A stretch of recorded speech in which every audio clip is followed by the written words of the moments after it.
30-0. Hello, Panther fans. Timmy VO here with the Panther Comms Podcast. 30-0. That's how we start off our first home with 2025 season. And, you know, the fact that it wasn't pretty and we put up 30 and they put up 0 says a lot. It says a lot about the coaching staff. It says a lot about these players, especially the young players that got on that field today. If I'm not mistaken, I believe we had 5 drafted rookies out there and a couple of undrafted rookies out there. No, six drafted rookies and 1 undrafted, if I'm not mistaken, of this season. 30-0. What do you know? Now, if you can see the screen, or if you're watching the Panther Comms Podcast, and we appreciate you, you can see the stats right there in front of you real quick. It's a chat with GPT breakdown, but it's efficient. It's efficient, and it'll allow me to elaborate on some things. But if you're listening at home or in your car or whatnot, greatly appreciate you as well. Welcome. So, first one of the season, ladies and gentlemen, comes courtesy of Bank of America Stadium. And from what I can gather, I was not there, but what I can gather, listening to the radio, my wife and I, we were checking it out. She's also a Panther fan, thank goodness. We'll have the TV on so we can see things. And we'll have Anish, I believe that's his name, on the radio, along with Jake Delhomme and Luke Kuechly. Yes, Jake Delhomme and Luke Kuechly. Well, I got a little excited there. If you're not checking out Luke and Jake on the radio on game days, you're really missing some stuff. I mean, especially if you have experience with the game of football at the collegiate and or pro level. It's good stuff. It's good stuff. But yeah, let's jump into stats real quick.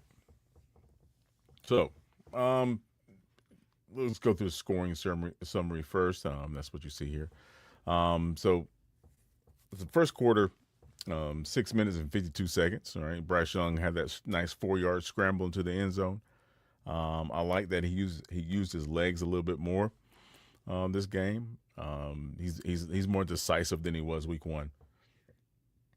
And it's good to see. He wasn't forcing things like he was also the first 2 weeks, trying to put the whole team on his back. And a lot of players were doing that offensively and defensively, which is why we couldn't win games early on, turnovers, things of that nature. We were trying to force things. Okay, so that was the first score of the game there, right? Carolina went up 7-0. In the second quarter, at the 5:29 mark, well, I guess you could say 5 minutes and 29 seconds. Brian Fitzgerald kicked a 57-yard field goal. 57-yard field goal. Good job, rookie. So that makes 7, if I'm not mistaken. 7 rookies contributed to this game today. And we got, again, 30-0. Chau Smith-Wade, CSW, had a pick 6, right? Michael Penix is he got benched towards the end of the game. That tells you anything. I'm just saying. If you're on Panthers Twitter, you also know what I'm saying. Falcons fans were talking reckless on Twitter. Yeah. And also to all you ESPN analysts out there, and so-called football analysts out there who just go off of stats and things like that, and don't actually watch the game of football and watch a team from a human standpoint. You were way off on this one. Atlanta didn't even score. Now I get it. It's a prove me league, right? You have to prove it. Prove it to me that you're able to do X, Y, and Z. Up until this game, we didn't prove anything. 30-0.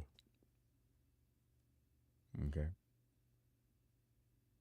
So, the next score, obviously, we're not going to be talking about Atlanta. Next score came in the third quarter, 4:52 mark. Again, Fitzgerald went out there, knocked down a 35-yarder. And I'll have some video breakdowns on my TikTok account. If you're not following me on TikTok, that's the Panther Comms, the only Panther Comms podcast. I'm not saying I'm better than anybody else. I'm just saying this is a unique podcast because this is a unique perspective. But yeah, third quarter, 4:52 mark. Fitzgerald walked out there, kicked another 35-yarder. I made it 20-0, and the fourth quarter, 10:51 mark. Rico Dowdle went out there with a 1-yard rushing touchdown. Chuba was a little irritated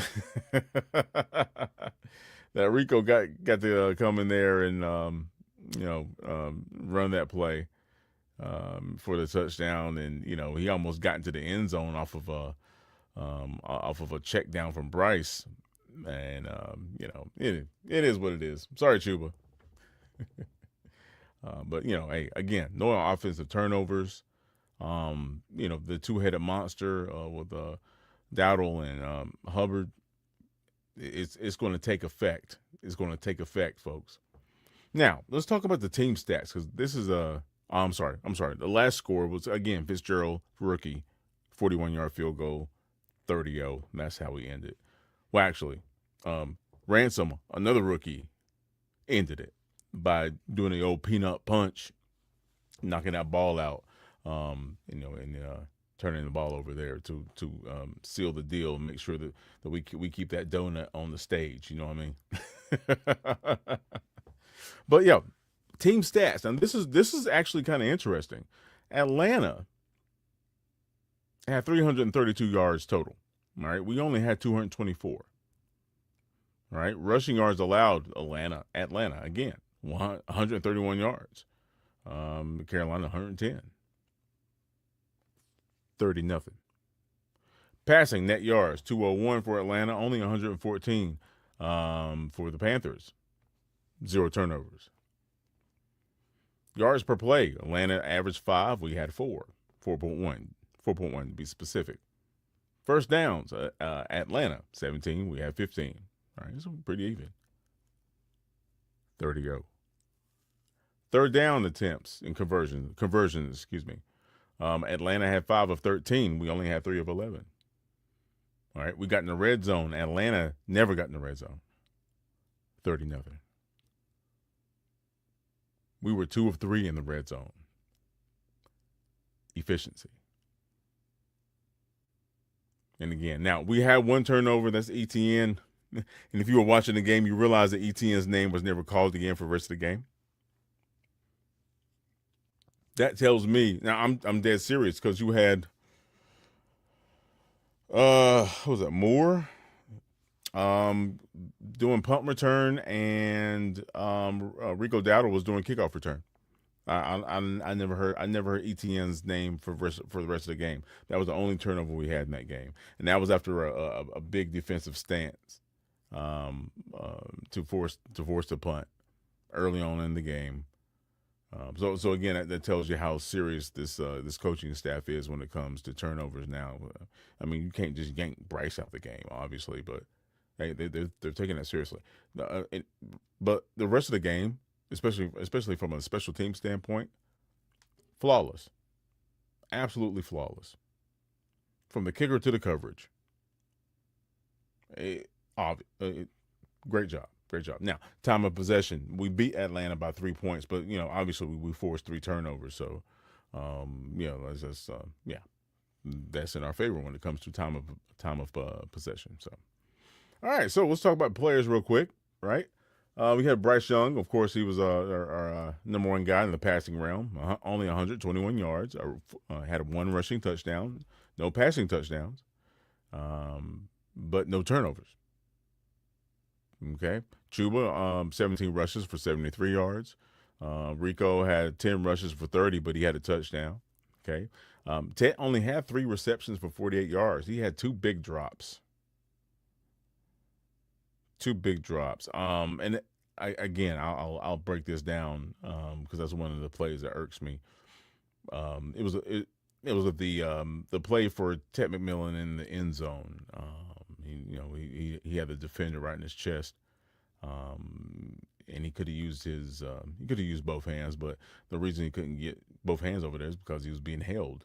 And considering that the defender was not looking back to the football while the ball was in the air, and made no play on the football, by definition, that is pass interference, because the same exact call, or the same exact situation, the same exact scenario, was called almost a play, maybe two plays after that, if I'm not mistaken. Again with Tetairoa McMillan. So that was a situation I wish we could get back. And Bryce hit Tet. I believe it was a third down play, if I'm not mistaken. It would have converted for a first down, and it went right through his hands. What can you say? But ladies and gentlemen, the Carolina Panthers. I'm thinking. I mean, I could be wrong about this. But just based off of his ability and his body of work and his work ethic, he might wind up being the best wide receiver this franchise has ever gotten from a draft. Like home cooking. Like we're probably brought on Tetairoa McMillan to be our wide receiver until he retires. I mean, he's going to be that kind of guy. He is phenomenal, and he's only getting started. This is only the third game he's played as a pro, and all the tangibles are there, right? He doesn't have blazing speed, but he is a problem. He is a problem, and we have some really young receivers around Bryce. Coker, he's injured obviously, but he'll be back. You had the young man from Stanford. I still forget his name. It's sad, isn't it? You had the number 87, I believe that's his number. Again, he was getting the ball early. Again, taking attention away from Tet. And I like how they set him, how the coaching staff set McMillan up for one-on-ones throughout the game by going away from him early. But yeah. I wish he could take those drops back, because he should have like 6 catches for 87 yards and a touchdown. But it'll translate. It'll translate. Another rookie. You'll notice there's 2 rookies and a second year guy, Chau Smith-Wade. Again, having young talent like this showing up in terms of player leaders in a statistical category type of thing, that's testament to coaching. And this is why I'm telling Panther fans, you have to be patient about this. The Carolina Panthers have never gotten into a situation where they are rebuilding from a coaching staff, player standpoint, and stuck with it. It's always been piecemeal.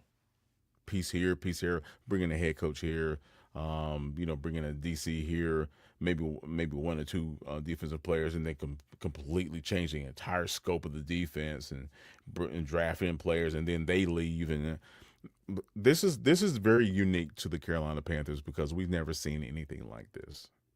We haven't. We haven't seen anything like Tepper, thank God. Just saying, we haven't seen anything like Tepper. We've never had a GM that had ties to the Carolina Panthers at a very personal level, Dan Morgan, that knows the game of football like Dan Morgan does. Okay, I know people talking about the linebacker position. Well, folks, we had to get the front. We had to get the front right first. From a defensive standpoint, you never build from the back end to the front. You're setting yourself up for failure. I don't care how many Pro Bowl safeties and DBs you got. If they can't get pressure on that quarterback, it's only a matter of time. It's only a matter of time. If they can just move people out the way, you saw what happened last year on this team, right? From a defensive standpoint, it starts up front. Okay, we're just lucky enough to have JC back there, and we got Mike Jack on the trade and things of that nature. Not Ransom. Excuse me. Number 7 we got from the Raiders.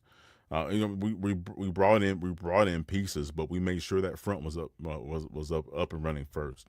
That's why D Brown is still here, not Shaq.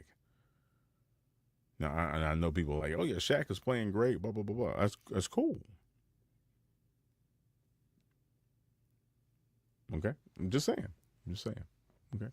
Well, I'm not going to talk about the Falcons. Well, let me talk about this real quick. Bijan Robinson, 13 rushes for 72 yards and 5 catches for 39. He did not touch the end zone. That's huge. Drake London, 5 catches for 55 yards.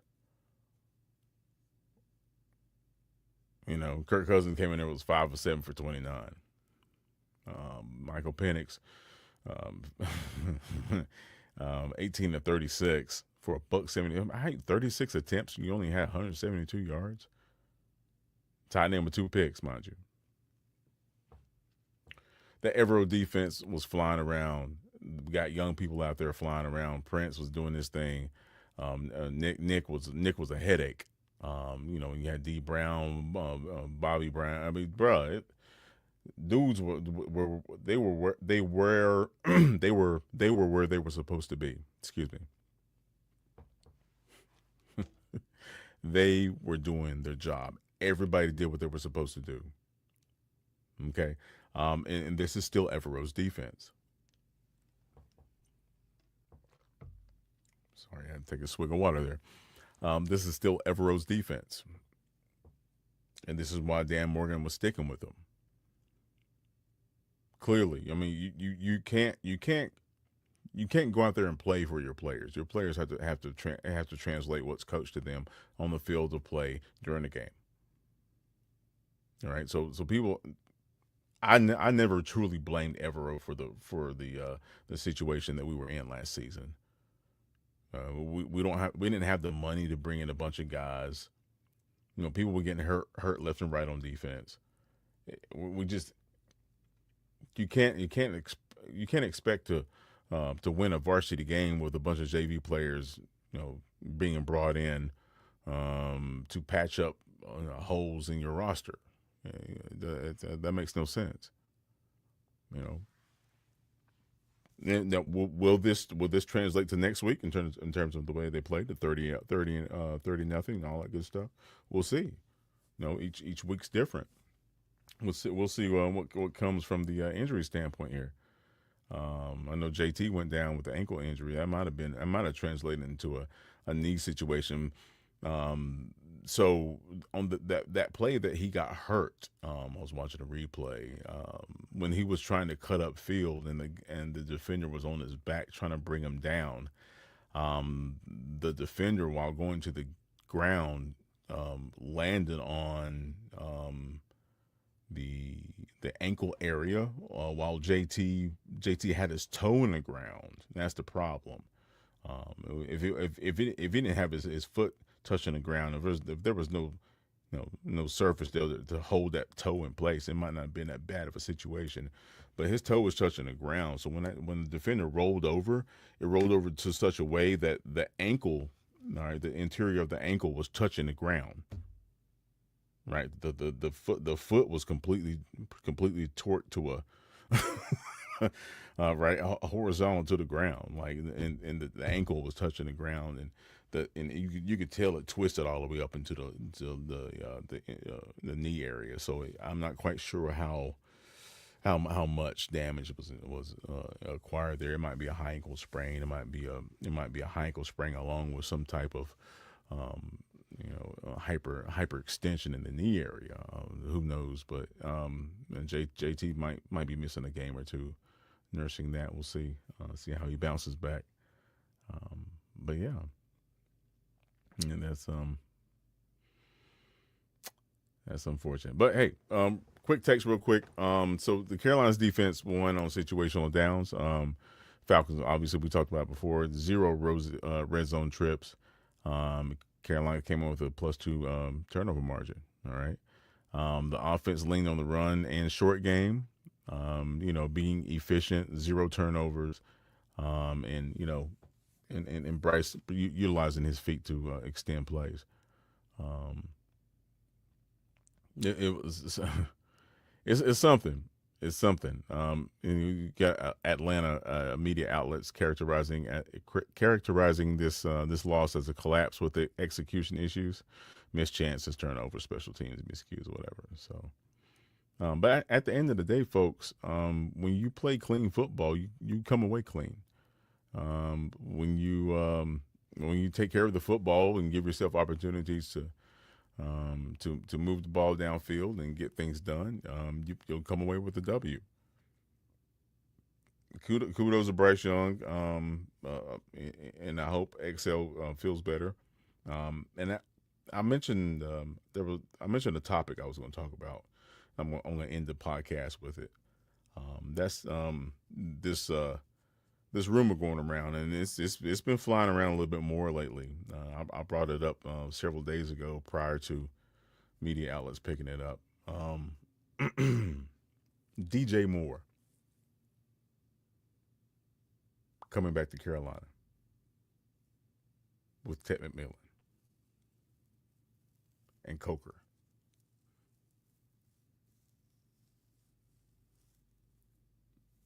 Yeah, I know XL, was held out of this game with a hamstring injury, and I think that's smart, obviously. Not only because you want him to heal, but you also don't want to ruin a potential draft. I mean, not draft, but trade piece. I just think it's interesting. DJ's feeling a certain way in Chicago. He's never been happy there. And it seems like Chicago is getting a little weary, and there's so much friction going on with the players and the coaching and all that other crap. But DJ Moore coming back here with Ted McMillan, Coker, and some of these other players, obviously. I can't stress to you enough how much of a game changer that would be. Because you're not going to be able to focus on Ted. You are not going to be able to focus on Ted McMillan if you have DJ Moore, especially going with the fact that this was DJ's first team. He has a personal connection here if he wants to come back here. And he's never had. I don't think DJ has ever played with a quarterback who was passer friendly like Bryce Young.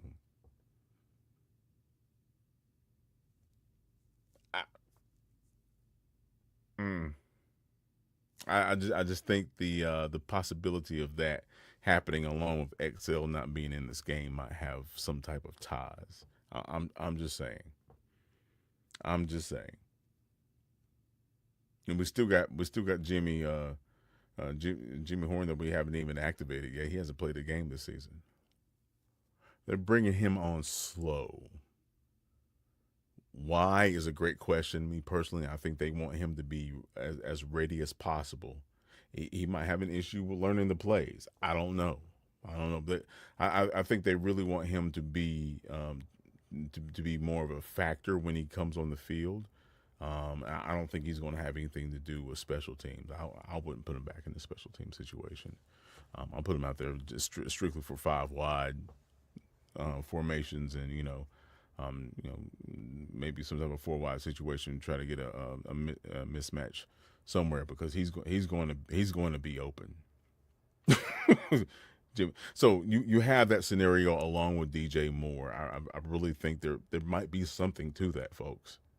Honestly, is there NFL rumors? Sure, but it makes a lot of sense. We have picks. We have XL, who was a first pick last year, first rounder, last year, who has attributes. I just think he's frustrated that he's not getting the look. So when he gets the looks, he's not getting anything out of it. And then obviously you have Coker, right? And sure, he's injured, but when he plays, folks, he is effective. His numbers rival that of starting receivers on other teams. This is year 2 of him. Yeah, last year was his rookie year, and he showed his ass. Okay, is that XL's fault? Absolutely not. I mean, XL had good moments. He had bad moments, right? I believe he was second leading receiver in touchdowns, if I'm not mistaken, behind Adam, I think. So again, it's just something I wanted to talk about. XL might not have played today because they want him to be healthy for a trade.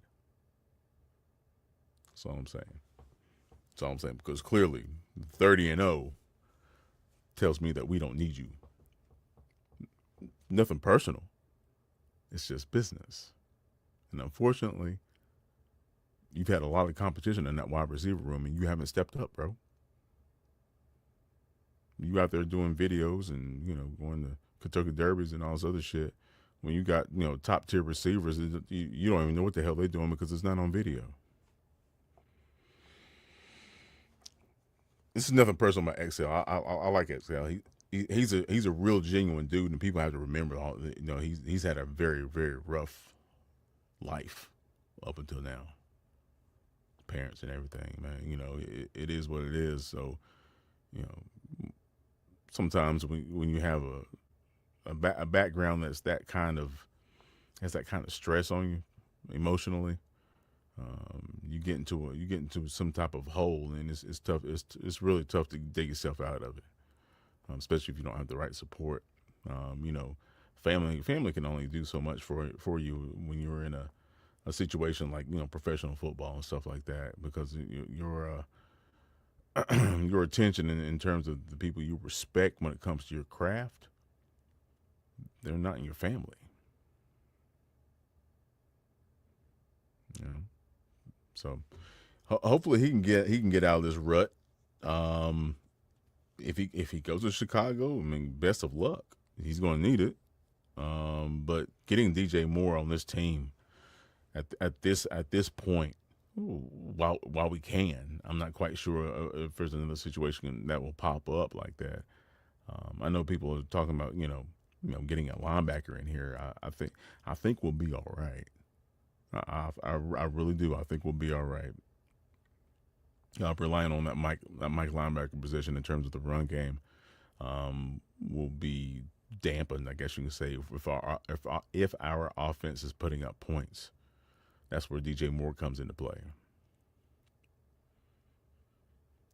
DJ Moore and Tetairoa McMillan will be, oh my God. You bring in Coke and the rest of this crew, man.